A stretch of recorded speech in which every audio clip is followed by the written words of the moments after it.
Mon père, il vient du Liban. On fréquentait la communauté orthodoxe de Genève. Et j'ai été torturé par les questions existentielles. Pourquoi j'existe? C'est quoi le but de la vie? Qu'est-ce qu'il y a? Dieu existe. Il y avait un cours, une fois toutes les 2 semaines, d'un rabbin, il m'a allumé. Il m'a allumé de allumer. Et là, j'ai décidé, je serai religieux.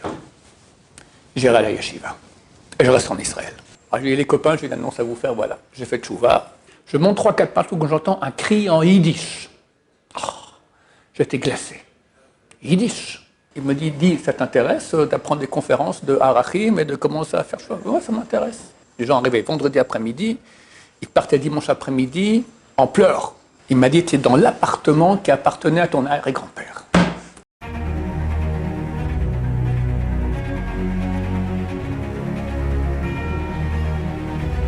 Ce cours est dédié pour l'élévation de l'âme de David Ben Mas'ouda, Zecher Tzaddik Livracha, de mémoire bénie.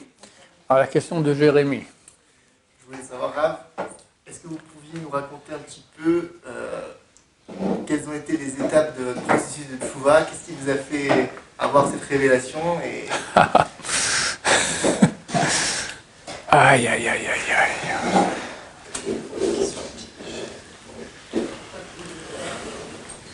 Je ne sais pas où commencer. Alors, on va commencer il y a 4 générations. J'avais un arrière-grand-père qui venait de Boukhara. Boukhara, c'est l'Ouzbékistan. En 1873, lui et toute sa communauté, enfin une bonne partie, sont venus à dos de chameau. C'est des gens riches. À dos de chameau, ils sont installés à Jérusalem. Ils ont créé un des premiers quartiers hors de Jérusalem, hors des murailles. Le quartier qui s'appelle aujourd'hui le quartier des Boukhariens. Des bons à rien, comme dit ma femme. Bon, c'est une blague. Et ils étaient pratiquants. Alors mon arrière-grand-père, c'était pas un grand Talmid Chacham, mais il connaissait, il savait étudier tout ça, et il avait aussi, c'était un fan de Kabbalah, et il avait la plus grande librairie de bibliothèque de livres de Kabbalah, la plus grande au monde. Et il y en a encore quelques restes, beaucoup de gens ont volé, qu'ils ont mis à la fac, enfin je sais pas, il reste un peu quelque chose de ça, mais pas grand-chose. D'ailleurs, ça me rappelle rien à voir, mais bon, je raconte cette histoire-là, elle est intéressante. Lorsque je suis sorti de l'armée, j'ai fait l'armée en Israël. Alors j'étais sportif, beau, grand, etc. Et mon oncle, j'étais dans l'appartement de mon grand-père, et on partait en vacances toute la famille. La famille, les cousins, machin, tout ça, une 50aine de personnes, pour Pessah. Et il fallait un Sefer Torah. Alors, dans la famille, là-bas, il y avait un petit Sefer Torah. Ça coûte beaucoup plus cher, ça coûte 50 000 €, quelque chose comme ça. Un petit Sefer Torah minuscule comme ça, tu peux prendre dans la valise, et voilà. Alors, il m'a dit, tiens, c'est le Boydem. On n'est pas comment un Boydem en français, une sorte en haut, une sorte de grenier comme ça. Il fallait monter. Alors, toi, tu es sportif, allez, monte. Alors, je monte, tac, j'arrive là-bas, je commence à toutes sortes d'affaires, voilà. Bon, je trouve le Sefer Torah, mais en passant, je vois aussi une enveloppe toute noire, c'est de papier photographique, ceux qui ont fait de la photo, c'est tout noir comme ça, c'est marqué dessus, Kabbalah Ma'asit, la Kabbalah en action, Rabbi Chaim Vital. Ça, c'était la trouvaille des trouvailles. C'est quoi Kabbalah Ma'asit? Surtout quand tu es un bal, tu vois au début, tu aimes bien ça, Kabbalah Ma'asit, c'est tout ce que tu fais. Tu rappelles certains noms de Dieu, tu fais des miracles, des choses extraordinaires. C'est super interdit à faire ça. Très, très grave. Mais ça existe et ça marche. J'ai vu ce truc-là. Alors je dis à mon oncle, il était en bas, j'ai dit, c'est quoi ce truc-là? Lui, il est Ponovitch, d'accord, tout à fait, mon oncle a fait Ponovitch, tout à fait le contraire, quoi. Kabbalah Ma'asit. Il saute comme ça, tac, tac, c'est pas pour toi. Hop, il a caché, depuis jamais, ni vu ni connu, et Baruch Hashem. Qui sait si j'aurais tenu le coup, j'aurais pas... C'est très très grave de faire ça, d'accord? Ça marche, mais c'est très grave de faire ça. Alors c'est juste pour raconter que mon arrière-grand-père, voilà. Donc ma mère vient d'une famille religieuse à la base. Pas complètement charédite comme nous on l'entend, mais bon, pratiquante. Et mon père, il vient du Liban, famille sfarade, très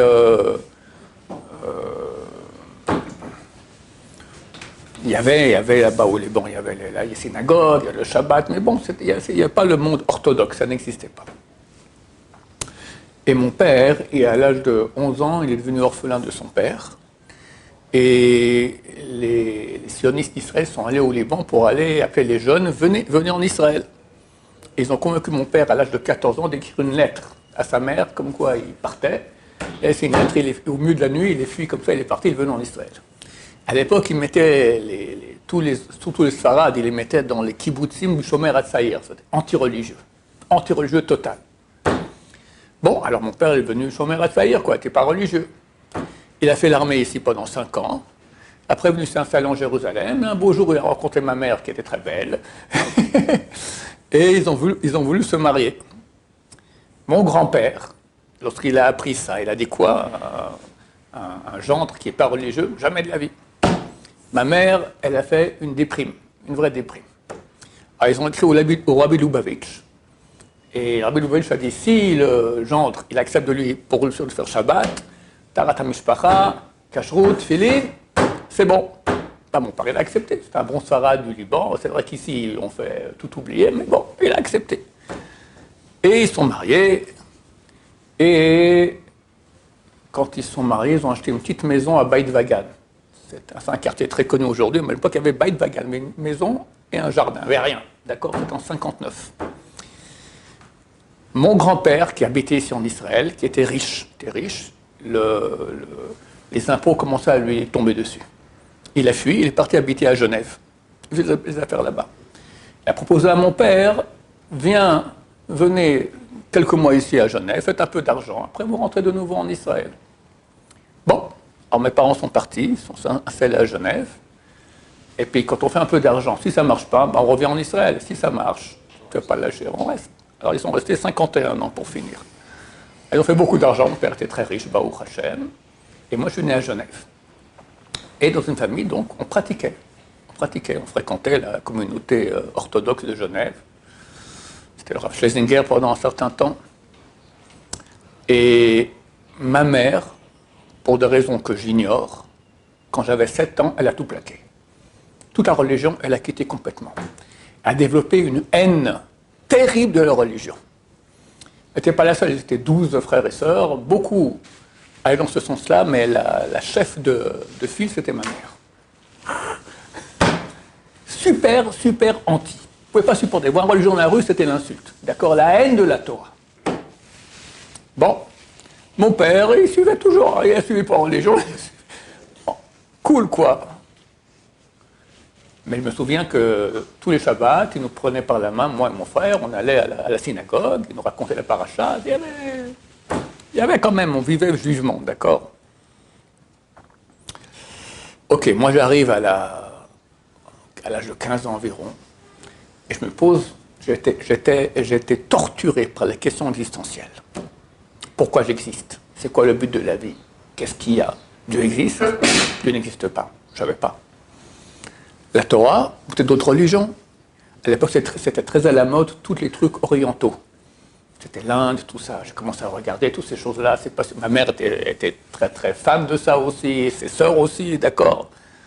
J'avais une tante qui avait un gourou là-bas, Babaji, d'accord. Folle. Elle est morte là maintenant, on peut parler sur elle, Babaji. Bon, des trucs comme ça. Mais d'un côté, j'étais quand même aussi attiré par la religion juive. J'avais des cours avec un type, un grand tordu. À l'époque, j'aimais beaucoup et c'était passionnant ces cours, c'était de la philo juive. Mais bon, après, j'ai compris que c'était vraiment un grand tordu.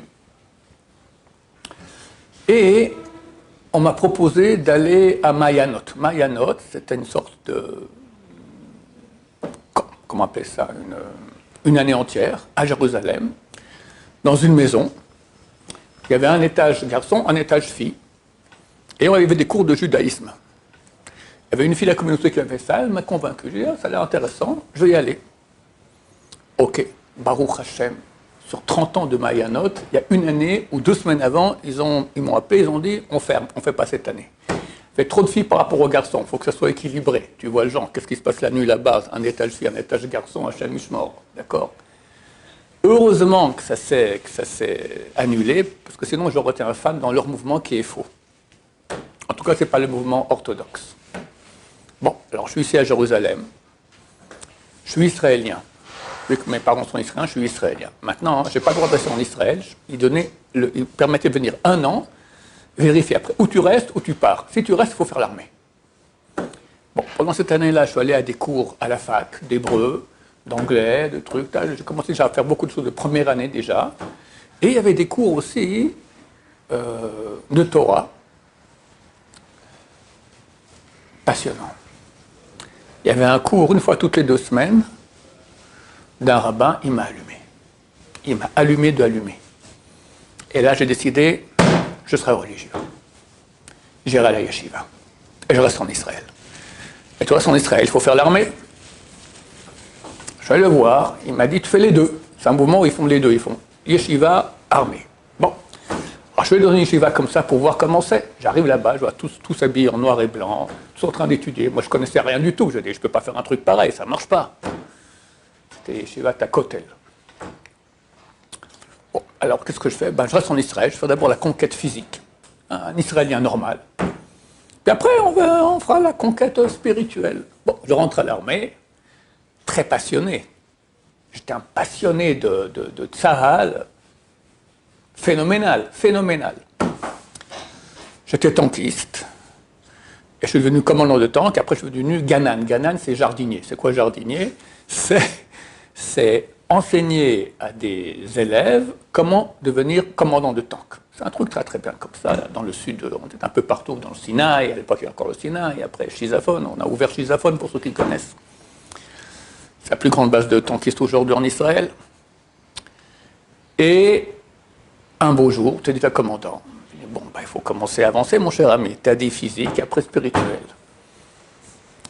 Alors j'ai commencé pendant quelques mois déjà à ne pas allumer la lumière Shabbat, à ne pas rouler Shabbat. Mais bon, il n'y avait ni de filine, ni rien. Enfin, j'avais de filine toujours dans mon sac. Alors une fois, le commandant, il a fait une vérification de tous les sacs. Il dit, oui, voilà de filine, mais qu'est-ce que c'est? Je lui ai dit, quoi, je suis juif.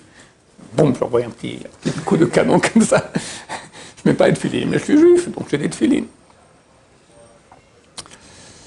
Et un beau jour, je rentre chez moi à la maison, et je décide, bon, ça y est, il faut commencer à pratiquer. Je mets la kippa sur la tête, et je rentre à la base. Maintenant, à la base, personne ne savait que j'avais comme ça des sentiments de vouloir devenir religieux. Et il faut savoir qu'en Israël, les gens non religieux, très souvent, étaient anti-religieux. Et dans mon équipe, c'était l'équipe des commandants, ils étaient tous anti-religieux. Les gauchistes, vraiment. Toute la route, j'ai l'angoisse. Comment je vais annoncer la bonne nouvelle? J'arrive dans la tente. Et quand on sort, on met des habits de sortie, d'accord? Un peu uniforme 1.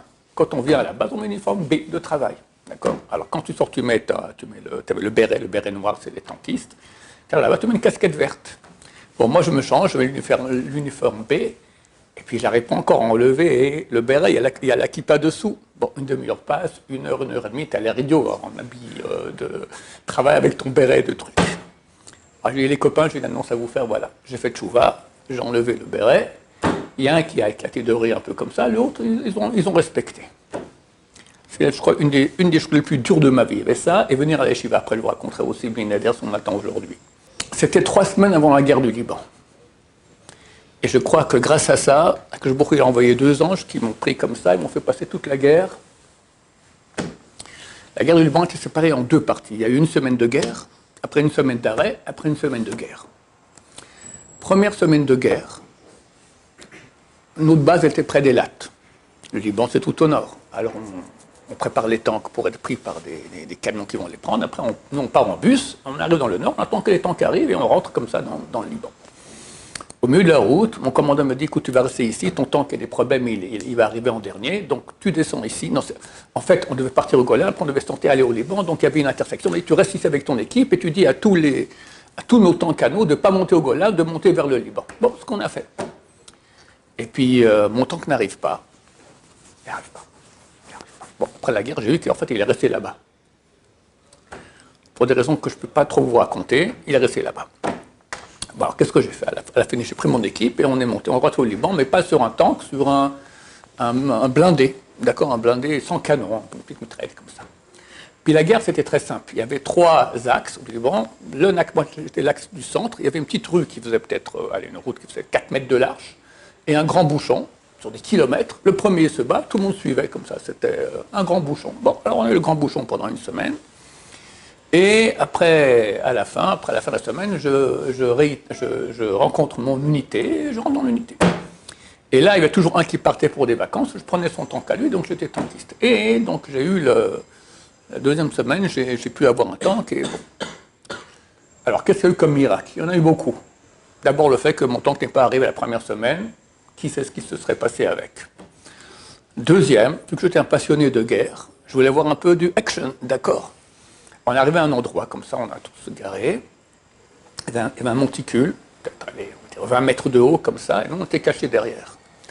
Moi, je monte au haut du monticule, et puis je vois, il y avait un village arabe, et je vois les avions comme ça, les Skyhawk qui plongent, tac, tac, les bombes qui sortent, qui remontent, avec aussi des leurres contre les missiles, d'accord, extraordinaire, du live, d'accord, je regarde avec les jumelles, chaque commandant il a des jumelles, donc je regarde comme ça, Et puis il y avait 2 collines comme ça, et je vois c'est les Golani qui vont en marchant comme ça pour aller conquérir c'est la guerre en live, fantastique. Je regarde, super content de faire ça, et c'est l'erreur à ne pas faire, parce que tu te mets sur un petit monticule en face comme ça de l'ennemi. Et toujours dans les combats, tu as toujours un officier qui s'occupe de bien regarder et de renseigner, et dire là, tirer ou tirer, d'accord. Et ils croyaient que c'était moi. Enfin, ils ont vu un ennemi comme ça. Au bout d'un moment, je dis, allez, je rentre, je m'éloigne de l'endroit où j'étais, je fais peut-être 4-5 mètres, il y a un boom énorme. À l'endroit où j'étais, moi je tombe par terre de l'onde de choc, plein de sable qui me tombe dessus, bah, ou Hachem. Je serais resté encore 5 secondes là-bas, il n'y aura plus de Ron Shaya sur terre. C'est un des miracles. Je descends. Je me dis, attention, attention, il y avait par terre un morceau de bombe à fragmentation. D'accord, tu mets ton pied dessus, tu ne meurs pas, mais tu n'as plus de pied. D'accord. Alors, chemichement. Bon, voilà, des trucs comme ça. Et. Ça vous traumatisait un peu? Pas du tout. Pas du tout. Au contraire, on était fous à l'armée, on voulait du combat. Il y avait des gens qui venaient après le service. Ils m'ont dit, arrête de parler comme ça, prie que tu viennes à la maison en bon état. Voilà, c'est pas. Quand tu es à l'armée, tu deviens un fan du combat. C'est comme ça qu'on te formatise. OK. Notre partie à nous, nous, on est rentré sur la route. Moi, j'ai le 3e tank de l'armée qui est rentré sur l'autoroute Beyrouth-Damas. Et une autoroute comme ça, on est rentré sur l'autoroute. Il y avait des tanks syriens qui sont en train de brûler, qui ont été touchés par l'unité qui était avant nous là. Mais on les a dépassés, on est rentré comme ça. Ah, c'était terrible. Alors, peur énorme. La peur, c'est terrible, terrible. Ah, il s'est passé un truc terrible aussi. Juste auparavant, on est arrivé à un endroit, sur une petite monticule comme ça, en plein Liban. Hein. On s'est installé pour passer la nuit. T'as les tanks éloignés chacun de 20-30 mètres, comme ça. Et dans chaque tank, il y a 4 personnes. Et on partage la nuit, c'est 6 heures une nuit, on partage en 4 parties de 1h30 où tu as quelqu'un qui fait la garde. Alors on a mis la première garde, c'est la plus sympa, c'est pas qu'on te réveille, tu es encore réveillé, comme ça, et après tu vas dormir une bonne nuit de 4h30. On a mis le conducteur, parce que celui, toute la route, c'est lui qui travaille, on peut même monter la moitié endormi, lui, d'accord. Bon, c'était un type pas très bien, et il s'est endormi dans la garde, c'est extrêmement grave. En attendant, l'unité a reçu un ordre, avancé. Et tous ils sont partis. Et nous, on a fait avec notre tank sur le petit monticule en plein Liban, infesté, il y avait des commandos syriens, c'est super dangereux. Tout seul comme ça, endormi. Tout à coup, quelqu'un me réveille, c'est le second du chef de l'unité. On est parti, qu'est-ce que tu fais là? Tout ça, je prends le truc, je me fais engueuler par le chef de l'unité. Il dit, si t'es proche de moi, je t'aurais envoyé un obus dans la figure. Mais c'est pas moi, c'est mon conducteur, ils sont endormis, etc. Bon, on part, on les rejoint. Pourquoi je vous raconte ça? Il m'a tellement engueulé, le chef de l'unité, que après j'ai besoin de lui parler, j'ai pas osé lui parler. Lui, il a dit, quand vous arrivez, alors on a pris la route, l'autoroute, hein, on va sur l'autoroute. D'abord, c'est très différent. Nous, on est habitués à rouler dans des sables ou dans de la boue. La route, alors le conducteur aussi, il tourne un peu, tout coup le tank se met à tourner comme ça. C'est en pleine nuit, d'accord. Il n'y avait rien sur la route. Mais bon, on devait s'habituer à rouler sur l'autoroute. On arrive à l'intersection, et le commandant nous a dit, vous arrivez à l'intersection, vous tournez à gauche, pas à droite. Bon.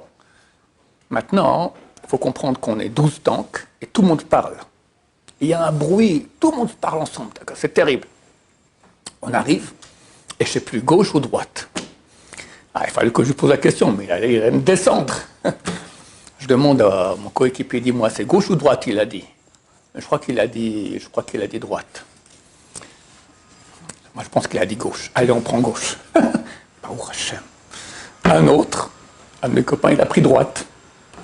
Il roule, du coup, il arrive plein dans un camp de Fedaïm, de Palestiniens, d'accord. Il arrive dans le camp. Il se met à foncer dedans, il en écrase quelques-uns sur la route comme ça, il s'est tiré dessus, mais Baruch Hashem, il est ressorti de l'autre côté. En attendant, toute l'armée israélienne s'est arrêtée, parce qu'on savait qu'il y avait un tank qui allait arriver, un tank à nous, qui allait arriver en face. Tout ce qu'on voit descendre de la montagne, le tank qui est passé sur la droite, il descend, comme ça, arrive sur le route, il arrive comme ça, c'était très. Bon, il arrive, il s'est planté comme ça. Voilà, heureusement que Baruch Hashem, donc je vais appeler le côté droite.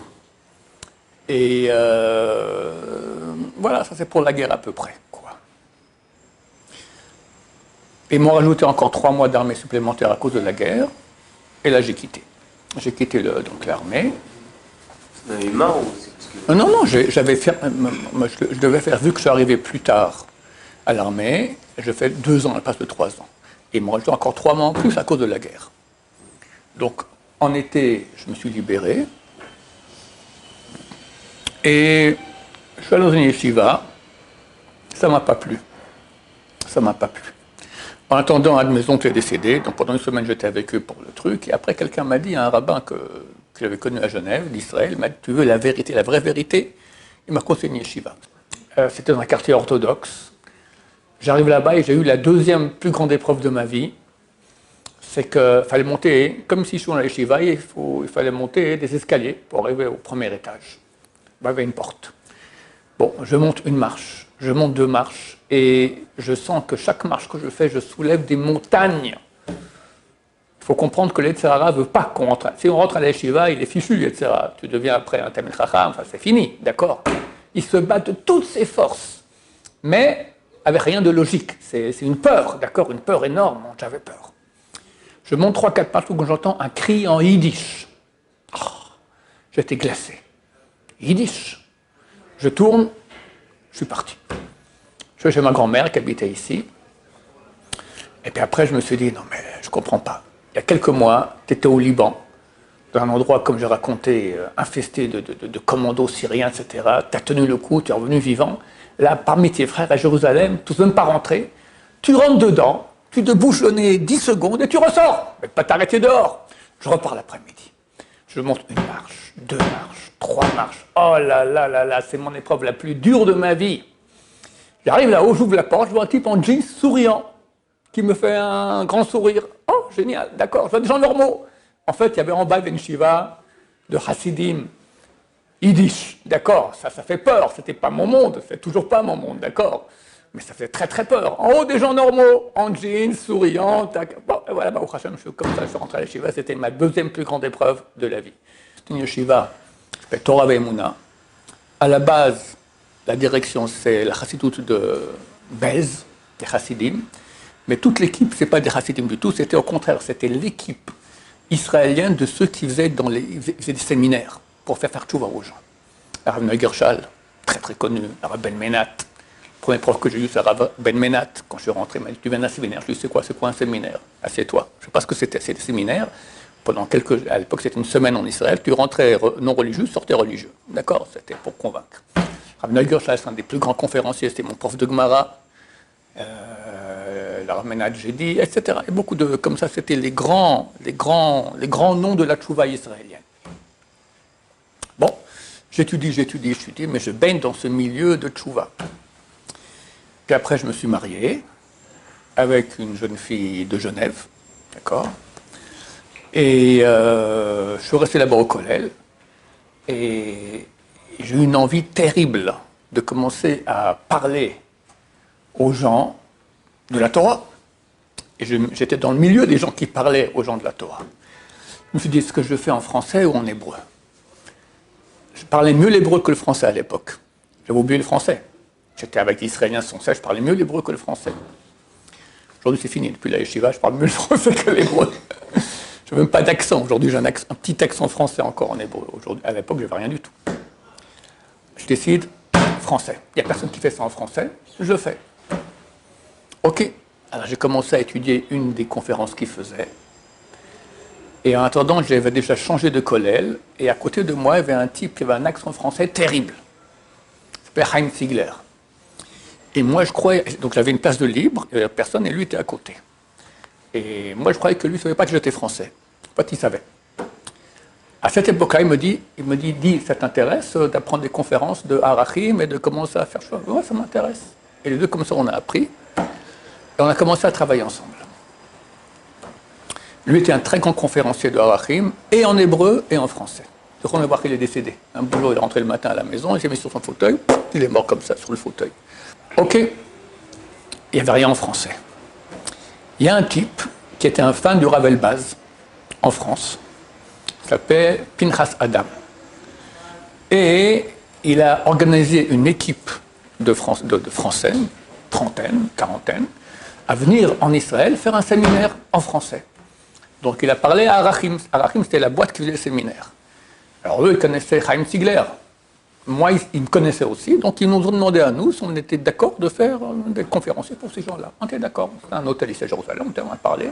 Très bien. Ça fait une deuxième fois aussi, de nouveau. Après, Pinchas Adam nous a demandé de venir en France. Il y avait, en attendant, une autre équipe qui s'organisait en France, qui n'était pas du tout contente que nous aussi on se mêle de ça, qu'on commence aussi à faire ça. Bon, c'était compliqué. Pour finir, on a quand même commencé à faire des séminaires en France avec Chaim Ziegler, mais c'était au nom de Or HaChaim, parce que Pinchas Adam, c'était un fan du Rav Elbaz de Or HaChaim. Ces séminaires, c'était extraordinaire. Ça commençait bien, voilà, ça marchait bien. Au lieu de faire une semaine en Israël, on faisait 2 jours. C'était les premiers au monde à faire des séminaires de 2 jours. Les gens arrivaient vendredi après-midi, ils partaient dimanche après-midi en pleurs. La moitié pleurait. Et faisaient tchouva. La moitié faisait tchouva, et la moitié de cette moitié arrêtait de faire tchouva. Après, au bout d'un moment, ils retombaient. Mais bon, c'est déjà bien. Et tout le monde peut dire, 99% était convaincu que la Torah était d'origine divine. C'était vrai, très très bien. Et j'ai commencé à faire, on a fait en France, on a fait en Belgique, on a fait au Canada, on a fait au Maroc, même en Suisse on a fait. Au Canada, il y avait un jeune homme de 17 ans qui amenait des dizaines de jeunes au séminaire. Il était comme ça, il amenait des jeunes comme ça, il s'appelait Michael Ifra. Et à chaque séminaire, il amenait comme ça, tout ça. Puis un jour, il m'a dit, Rav, ouvrez une yeshiva. Laisse-moi tranquille, c'est ce qui m'intéresse surtout pas. Et comme ça, à chaque fois que j'allais au Canada, il me chauffait là-dessus. À la fin, j'ai dit, OK, j'ai relèvé avec le pass. En attendant, j'avais ouvert une section. En attendant, vu qu'on travaillait pour le Rav Elbaz, le nom de sa yeshiva, donc je suis allé le voir, il y avait une section française, mais elle ouvrait, elle fermait, elle avait fermé. Je vais voir, je lui ai dit, écoutez, moi je prends sûrement la section française. Non, non, je l'ai fait souvent, ça s'ouvre, ça ferme. Écoutez, moi je paye. Vous me donnez les locaux, vous me donnez la nourriture, moi je paye les profs et tout ça. Il me dit, d'accord. Bon, viens, je te montre où sont tes locaux. Il m'amène là-bas. Il me dit, tu sais où tu es? Je dis non. C'était, la yeshiva se trouve dans le quartier des Boukharim, où habitait mon arrière-grand-père. Il m'a dit, tu es dans l'appartement qui appartenait à ton arrière-grand-père. C'est là-bas où j'ai ouvert la yeshiva, dans l'appartement de mon arrière-grand-père. Extraordinaire. Et comme ça, pendant 2 ans, donc on a ouvert une section. On arrive à une quinzaine d'élèves environ. Puis un beau jour, il y a eu des histoires, et j'ai dû partir. Et j'ai étudié avec le Ben Chaim. Il m'a dit, viens, on ouvre une yeshiva. Moi, je m'occupe, je suis directeur, toi, tu es le rosh yeshiva, et on a ouvert une yeshiva. Tous les élèves que j'avais là-bas, ils sont venus avec nous, et on a ouvert comme ça la yeshiva, c'était en 1994, ça fait il y a 32 ans. Et bon, au Hachem, on a fait des séminaires. Après, j'ai dû quitter aussi l'équipe au Haïm, il y avait des histoires, des jalousies, des trucs comme ça, à envers une équipe qui s'appelait Oraita. Et là aussi, en 2002, ça a pété un câble, alors j'ai ouvert les Hava. Voilà. Vous êtes le premier sur YouTube, enfin sur Internet? Alors, un jour, Eliou Hassan, c'est un prof que vous n'avez pas connu, mais il était prof, un de mes premiers élèves, un de mes premiers profs, c'est l'Yeshiva, il est très connu. Il m'a dit, pourquoi vous faites des séminaires? Faites sur Internet.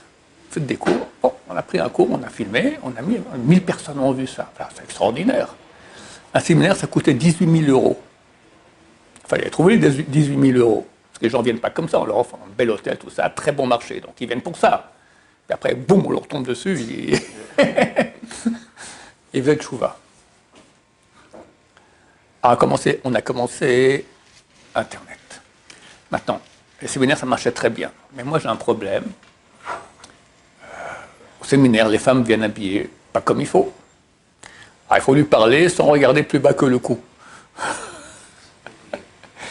C'est pas toujours facile. Alors, je connais bien un séminaire, 2 séminaires, 3 séminaires.